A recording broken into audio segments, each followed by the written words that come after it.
Hello friend, कैसे आप? मुझे उम्मीद है कि आप सब अच्छे होंगे। मैं तरुण आपके साथ करता हूँ आपके यूट्यूब चैनल पर, इसका नाम है एग्जाम वे न्यूज़। तो इसी के साथ मैं आपको बताने वाला हूँ कि 69,000 परीक्षा का जो आज उत्तर की आएगी, आंसर की आएगी मतलब कि, और यहाँ पर रिजल्ट भी घोषित किया जाएगा और किसको कितना बेनिफिट मिलने वाला है तो हम बताएंगे इसी वीडियो के अंदर। उसी के पहले मैं आपसे छोटी सी रिक्वेस्ट करना चाहूँगा, अगर आप इस चैनल पहले आप विजिट कर रहे हैं दोस्तों या पहली बार आए हैं तो ज़रूर से चैनल को सब्सक्राइब कर लेना। और मैं वेबसाइट का लिंक आपको नीचे दे दूंगा डिस्क्रिप्शन में, तो आप वहां से लिंक पे क्लिक करके आप अपना रिजल्ट भी देख सकेंगे और आपका आंसर की भी देख सकेंगे और किसको कितना बेनिफिट हुआ वो भी देख सकेंगे। तो लिंक मैं डिस्क्रिप्शन में डाल दूंगा। तो उसके पहले हम कुछ जानकारी ले लेते हैं कि 69,000 भर्ती को लेकर यहाँ पर मैंने पहले ही बताया था कि आज का दिन यहाँ पर काफ़ी लोगों के लिए बहुत ही अच्छा दिन है। और मैं आपको बताने वाला हूँ कि इसी के साथ 69,000 परीक्षा नियामक प्राधिकारी तो कार्यालय ने शासन को एक प्रस्ताव भेजा था और रिजल्ट के लिए आदेश का इंतज़ार जो कर रहे थे। और यहाँ पर जो रिजल्ट आने वाला है आज की डेट में, तो उसी के साथ मैं आपको बताऊंगा कि क्या क्या नियम बदले गए थे।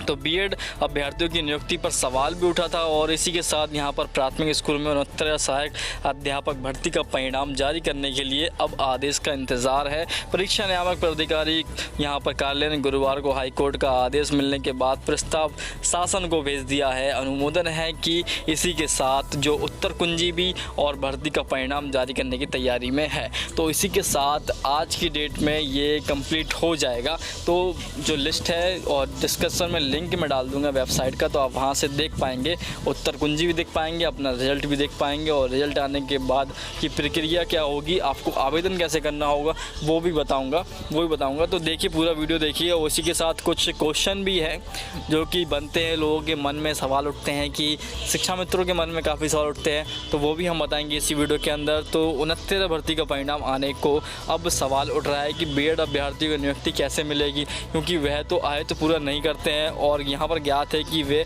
बीएड अभ्यर्थी को मान्यता प्राप्त संस्थान से प्रशिक्षण कोर्स व प्राथमिक स्कूल में पढ़ाने के लिए 6 माह का ब्रिज बाद नियुक्ति की प्रक्रिया का अनिवार्य होगा। उसी के साथ यहाँ पर कुछ क्वेश्चन भी उठते हैं, तो वो क्वेश्चन क्या है मैं बताऊंगा आपको इसी वीडियो के अंदर। तो 69 शिक्षक भर्ती पर विभिन्न प्रश्नों के उत्तर हेतु यहाँ पर उच्च न्यायालय के निर्णय में यहाँ पर 6 मई 2020 का जो प्राइमरी मास्टर का यहाँ पर दिया गया था आदेश, तो उसके अनुसार यहाँ पर लोगों के मन में ये क्वेश्चन उठे हैं। बता दो कि एक समान पदाधिकारी शिक्षा मित्रों के लिए 2 क्रमिक भर्तियों को अलग अलग मापदंड लगाना होगा। तो इसका यहाँ पर क्वेश्चन मैं आपको बता देता हूँ कि आपको क्या करना होगा। तो यहाँ पर न्यायालय द्वारा पाया गया 2018 एवं 2019 की शिक्षक भर्ती में स्पष्ट अंतर था, जहाँ 2018 की परीक्षा लघु उत्तरीय थी एवं 1,07,000 अभ्यर्थी सम्मिलित हुए थे, वहीं 2019 की परीक्षा में बहुविकल्पीय थी और यहाँ पर 4,10,000 लोग सम्मिलित हुए थे। तो अतः दोनों परीक्षाओं के लिए अलग अलग कट ऑफ अंक का मापदंड प्रयोग करना अनुचित नहीं था। तो इसी के साथ यहाँ पर दूसरा क्वेश्चन क्या उठता है, क्या किसी उद्देश्य की प्राप्ति हेतु सांठ-गांठ या करते हुए कट ऑफ में अप्रत्याशित वृद्धि की गई है। तो उसी के साथ यहाँ पर मैं आपको बताता हूँ कि सरकार द्वारा तय किए गए कट ऑफ मार्क्स बीटीसी अभ्यर्थी, बीएड अभ्यर्थी एवं शिक्षा मित्रों पर समान रूप से प्रभावी थे, अतः किसी विशेष वर्ग के लाभ अथवा हानि के हेतु वृद्धि किए जाने की कोई स्थिति नहीं है। इसी के साथ यहाँ पर एक क्वेश्चन और उठाता है लोगों के मन में कि क्या कट ऑफ संबंधित शासनादेश सुप्रीम कोर्ट के वेटेज दिए जाने संबंधी आदेश की विरुद्ध था। तो इसके साथ मैं आपको बताना चाहूँगा कि शिक्षा मित्रों की आयु संबंधी बाधा को दूर करने हेतु तो यहाँ पर अलग ही यहाँ पर 2 भर्तियाँ सम्मिलित करने का आदेश दिया गया था। परंतु मैं आपको बताना चाहूँगा कि बच्चों के लिए बेहतर शिक्षक चयन हेतु न्यूनतम मानक में कोई कमी किए जाने की कोई बात नहीं की गई थी। तो उसी के साथ परीक्षा हेतु मेरिट लिस्ट तैयार करते समय न्यूनतम योग्यता में कोई वेटेज देकर परिवर्तन नहीं किया जा सकता। तो आज की जो 69 भर्ती है उसका डेट है, तो आज उत्तर कुंजी भी आएगी, आज रिजल्ट भी आएगा, तो मैं लिंक दूँगा डिस्क्रिप्शन में। तो उस पर विज़िट करिए और अपना रिजल्ट भी देखिए, उत्तर कुंजी भी देखिए और किसको 3 अंक का वेंटेज मिला है वो भी देखिए। और यहाँ पर कुछ इंपॉर्टेंट फैक्ट भी होंगे उसमें बताए जाएंगे, तो आप वो भी देख सकते हैं उसी वेबसाइट के अंदर। उसके पहले मैं बताऊँगा कि क्या परीक्षा होने के बाद सरकार को कट ऑफ मार्क्स घोषित करने का अधिकार था, तो ये भी एक क्वेश्चन उठता है। तो यहाँ पर इसका आंसर है कि नियमावली 1981 के नियम के अनुसार राज्य सरकार को समय समय पर न्यूनतम मार्क्स तय करने का अधिकार है। ये नियम कहीं नहीं कहता कि परीक्षा से पहले न्यूनतम मार्क्स तय हो जाने चाहिए, अतः राज्य सरकार को ये अधिकार प्राप्त हैगा। तो इसी के साथ यहाँ पर चौथा क्वेश्चन क्या उठता है वो भी बता देता हूँ आपको। क्या परीक्षा के बाद कट ऑफ मार्क्स की घोषणा खेल शुरू होने के बाद नियम बदलने के समान है? तो यहाँ पर ये क्वेश्चन आज काफ़ी लोगों ने कमेंट भी किए हैं। और इसी के साथ चूँकि यहाँ पर मिनिमम कट ऑफ मार्क्स का निर्धारण मात्र एक बार ही हुआ है तथा किसी भी समय उनमें कोई परिवर्तन नहीं किया गया है, तो इसलिए इस खेल के नियम बाद यहाँ पर बदले जाने के समान नहीं देखा जा सकता। तो इसी के साथ यहाँ पर क्या शिक्षा मित्र या BTC प्रशिक्षकों यहाँ पर द्वारा B.Ed अभ्यर्थियों को परीक्षा में शामिल ना करने की मांग की गई है? तो ये भी देख लीजिए, आपको इसका उत्तर भी मिलेगा। तो इस बिंदु द्वारा स्पष्ट रूप में मत व्यक्त किया गया है कि मूल याचिका में परीक्षा में B.Ed अभ्यर्थियों को शामिल करने के विरुद्ध कोई मांग नहीं की गई है, परंतु बहस के दौरान उन्हें परीक्षा हेतु योग्य माने जाने के यहाँ पर प्रतिवादित द्वारा मौखिक पक्ष रखा गया है। तो ये क्वेश्चन बनता है। और यहाँ पर कुछ B.Ed योग्यता अधिकारी अभ्यर्थियों को परीक्षा में शामिल करना सही है? तो ये भी देख लीजिए, NCTE की नोटिफिकेशन द्वारा B.Ed को प्राथमिक कक्षाओं हेतु सहायक अध्यापक बनने के लिए योग्य माने जाने के बाद एवं आदेश यहाँ पर 14 जून 2019 को यहाँ पर पारित किया गया था और योग्यता अधिकारी अभ्यर्थी को परीक्षा में शामिल करना पूर्ण वैध है। इसी के साथ ये क्वेश्चन थे। और यहाँ पर क्या B.Ed योग्यता अधिकारी अभ्यर्थी को सहायक अध्यापक पद पर नियुक्ति के बाद कोई प्रशिक्षण पूर्ण करना होगा?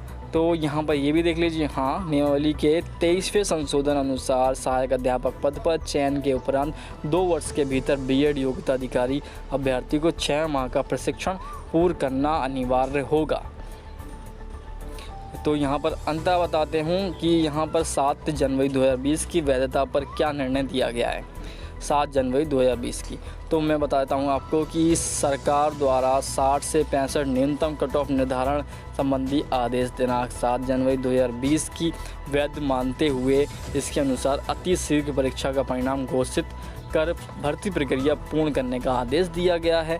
और इसी के साथ कुछ महत्वपूर्ण क्वेश्चन है, अगर आपके मन में भी उठते हैं तो आप हमें कमेंट करके ज़रूर बताइए। दोस्तों, इसी के साथ हम आपको अगली अपडेट पे चलते हैं कि शिक्षा मित्रों को कितना यहाँ पर क्या होगा, क्या फ़ैसला लिया जाएगा। उसी के साथ यहाँ पर ग्रीन जोन में शुरू हो सकती है पढ़ाई, कोई भी फैसला जून के बाद ही आपको मिलेगा। तो यहाँ पर क्या हो सकता है देख लेते हैं, इसकी जानकारी भी आपको कि जिस प्रकार से बताया कोरोना संकट के बीच बच्चों की पढ़ाई और भविष्य को लेकर चिंतित अभिभावकों के लिए ये खबर थोड़ी राहत देने वाली। लॉकडाउन खत्म होने के बाद स्कूलों में प्रवेश, नामांकन अधूरी रह गई है। बोर्ड परीक्षाओं, मूल्यांकन जैसे कामों को शुरू करने की अनुमति मिल सकती है।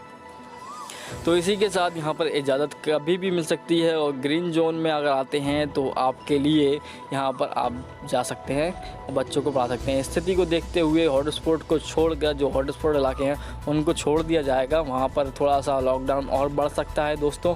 और जिस प्रकार से यहाँ पर केस बढ़ रहे हैं तो यहाँ पर जून में सबसे ज़्यादा केस होने की संभावना देखी जा रही है कि जून में सबसे ज़्यादा केस आएंगे।